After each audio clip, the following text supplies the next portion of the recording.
বন্ধু কি করস? এই তো তোলকে নাস্তা নিয়ে এসেছি, দাঁড়া প্লেট লয়ে তুইও খা, আমিও খাই।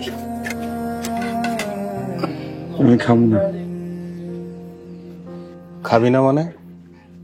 কি হয়েছে তোর কত? আর তুই ঢাকা আইসস কবে? ঢাকায় উঠছস কই? আর নাইমের বাসায় গেলি না কেন? আর আমি শুনলাম তুই নাকি জমি জমা বিক্রি করে নিঃস্ব হয়ে গেছস। বিপ্লব, বন্ধু খুব বিপদে পড়ে তোর কাছে আইছি। আমার একটা কাম খুব দরকার। বুঝছি, জমি জমা বিক্রি করে বাইরে সব টাকা দিছিস আর আমি কামের খোঁজে ঢাকা আইসস। আরে আর কিছু জিজ্ঞাস না বন্ধু, আমার একটা কাম দরকার। আমার একটা কাম জোগাড় করে দে, যে কোনো কাম। তুই তো জানোস আমি সব কাম পারি। আরে জানি জানি দোস্ত, ঢাকা শহরে কাম আছে, এর লিগে মানুষজন ঢাকা শহরে। কিন্তু তোর তো বাড়িতে ভালো অবস্থা, বছরে 2-250 মন দান হয়। অন্য ফসলের কথা বাদই দিলাম, পুকুর আছে 2টা। তুই এসেছিস ঢাকা শহরে কাজ করতে, আমার তো বিশ্বাস হয় না। তুই কি মারামারি করে গ্রাম ছাড়ছস? কাম দিবি না তো ঠিক আছে, আমি নিজেই কাম খুঁজে নেব। আরে উঠতেছস কি লেগা বয়? তুই তো আমার জন্য মেলা কিছু করছস, দেখি তোর জন্য আমি কি করতে পারি। কিন্তু কি কাম তুমি এটাই চিন্তা করতেছ। আচ্ছা হন, আমি তো রিক্সা চালাই, তুই কি রিক্সা চালাইতে পারবি? 100 বার পারো।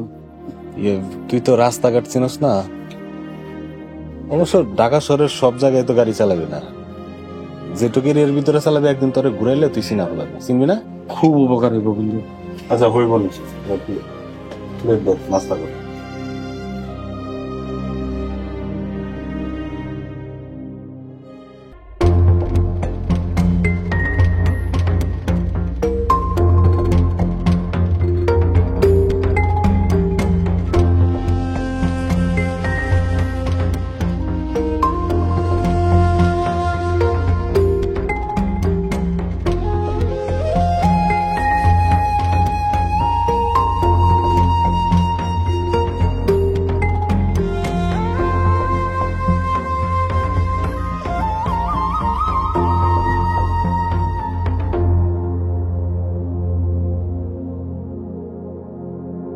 এখানে তো 820 টাকা আছে। এই টাকা দিয়ে তো 2-3 দিনের বেশি চলন যাইব না।